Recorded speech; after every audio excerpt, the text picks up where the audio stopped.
Pekan ini sejumlah kegiatan telah dilakukan KPK, baik pencegahan, penindakan, dan kelembagaan. Berikut rangkumannya dalam KPK 24 jam.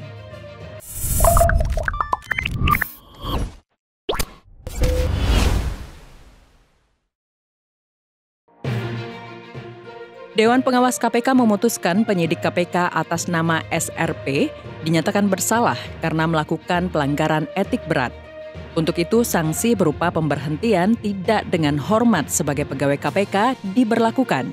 Pelanggaran kode etik yang dilakukan oleh SRP yaitu berhubungan dengan pihak yang memiliki kaitan dengan perkara yang sedang dan tengah ditangani oleh KPK, serta menyalahgunakan kewenangan dalam rangka meminta dan menerima sejumlah uang kepada pihak berperkara.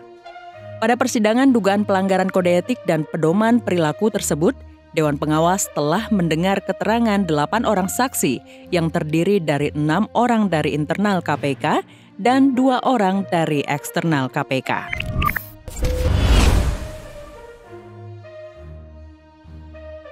Komisi Pemberantasan Korupsi melaksanakan pelantikan dan pengambilan sumpah atau janji jabatan pegawai KPK menjadi pegawai negeri sipil (PNS).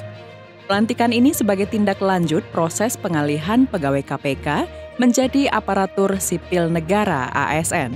Pelantikan dilakukan secara daring dan luring secara terbatas di Aula Gedung Juang Merah Putih KPK dengan menerapkan protokol kesehatan pencegahan penyebaran COVID-19. KPK melantik 1.271 pegawai yang terdiri dari 2 pemangku jabatan pimpinan tinggi JPT Madya, 10 pemangku jabatan pimpinan tinggi JPT Pratama, 13 pemangku jabatan administrator, dan 1.246 pemangku jabatan fungsional dan pelaksana. Komisi Pemberantasan Korupsi melakukan penahanan terhadap tersangka AR yang merupakan Wakil Direktur PT Adonara Propertindo atas dugaan korupsi pengadaan tanah di Munjul, DKI Jakarta tahun anggaran 2019. Tersangka AR ditahan selama 20 hari ke depan, terhitung sejak tanggal 2 Juni 2021 hingga 21 Juni 2021 di Rutan Polda Metro Jaya. Sebagai protokol kesehatan pencegahan COVID-19, dilakukan pemeriksaan kesehatan dan swab tes PCR COVID-19 terlebih dahulu. Komisi Pemberantasan Korupsi menyelenggarakan program penguatan anti korupsi penyelenggara negara berintegritas atau PAKU Integritas bagi para penyelenggara negara di lingkungan Kementerian Energi dan Sumber Daya Mineral (ESDM). Kegiatan berupa pembekalan anti korupsi ini bertempat di Gedung Merah Putih KPK.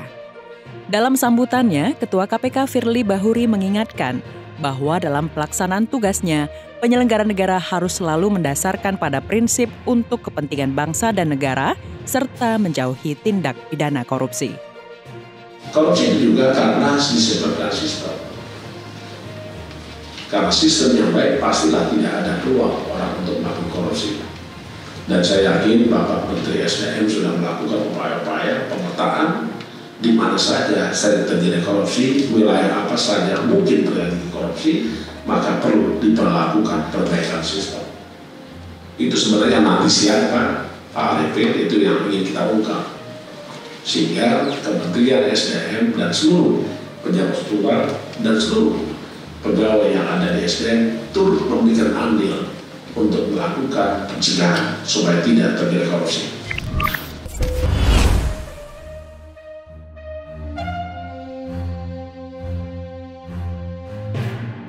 Demikian kegiatan pencegahan, penindakan, dan kelembagaan Komisi Pemberantasan Korupsi yang terangkum dalam KPK 24 jam. Salam anti korupsi.